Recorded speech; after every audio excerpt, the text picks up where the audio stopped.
प्रस्तावना। रामायण एक अनंत गाथा।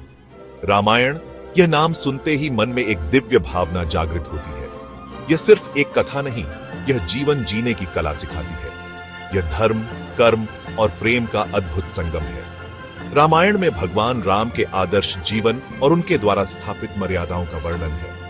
इसमें प्रेम, त्याग, बलिदान और धर्म की स्थापना के लिए संघर्ष की गाथा है। यह एक ऐसी गाथा है जो युगों युगों से मानवता को प्रेरित करती आई है और अनंत काल तक करती रहेगी।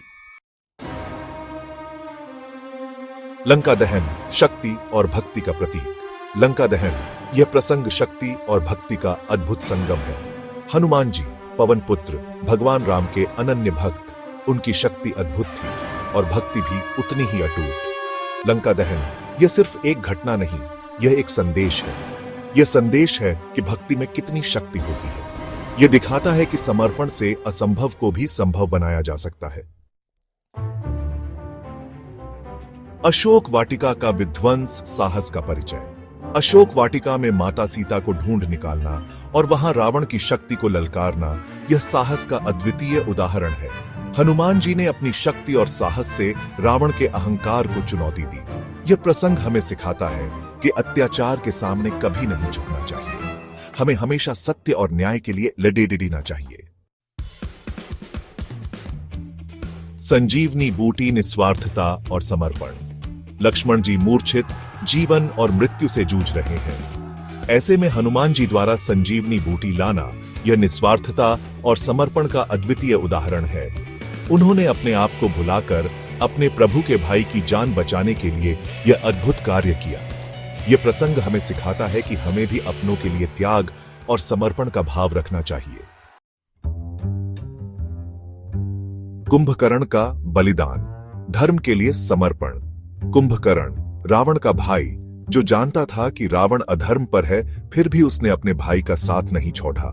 यह उसकी भाई के प्रति निष्ठा थी, लेकिन उसने यह भी कहा कि वह जानता है कि वह अधर्म के लिए ललड्डीच रहा है। यह प्रसंग हमें सिखाता है कि हमें धर्म और अधर्म की पहचान करनी चाहिए और हमेशा धर्म का साथ देना चाहिए। मेघनाद का अंत, अहंकार का विनाश। मेघनाद रावण का पुत्र, जो अपनी शक्ति पर घमंड करता था, उसका अंत हमें सिखाता है कि अहंकार का अंत निस्तारण होता है। यह प्रसंग हमें बतलाता है कि हमें कभी भी अपनी शक्ति पर घमंड नहीं करना चाहिए। नम्रता और सदाचार ही जीवन का आधार हैं। राम रावण युद्ध, धर्म और अधर्म का संग्राम। राम रावण युद्ध यह सिर्फ दो राजाओं का युद्ध नहीं था, यह धर्म और अधर्म का युद्ध था। यह युद्ध हमें सिखाता है कि अंत में विजय हमेशा सत्य और धर्म की होती है। यह एक ऐसी सीख है जो हमें जीवन में आगे बढ़ने की प्रेरणा देती है। विजय श्री राम की, सत्य की विजय। अंत में भगवान राम की विजय हुई। रावण का वध हुआ और सत्य और धर्म की स्थापना हुई। यह प्रसंग हमें सिखाता है कि हमें कभी भी हौसला नहीं हारना चाहिए। सत्य और धर्म के मार्ग पर चलते रहें, विजय अवश्य मिलेगी। रामायण का संदेश, आज के लिए प्रेरणा। रामायण हमें जीवन जीने की कला सिखाती है। यह हमें धैर्य, साहस, भक्ति, त्याग और समर्पण जैसे गुणों को अपनाने की प्रेरणा देती है। यह हमें सिखाती है कि हमें कभी भी अधर्म के सामने नहीं झुकना चाहिए। रामायण का संदेश आज भी उतना ही प्रासंगिक है जितना कि पहले था। हमें इस महाकाव्य से सीख लेनी चाहिए और अपने जीवन को सफल बनाना चाहिए।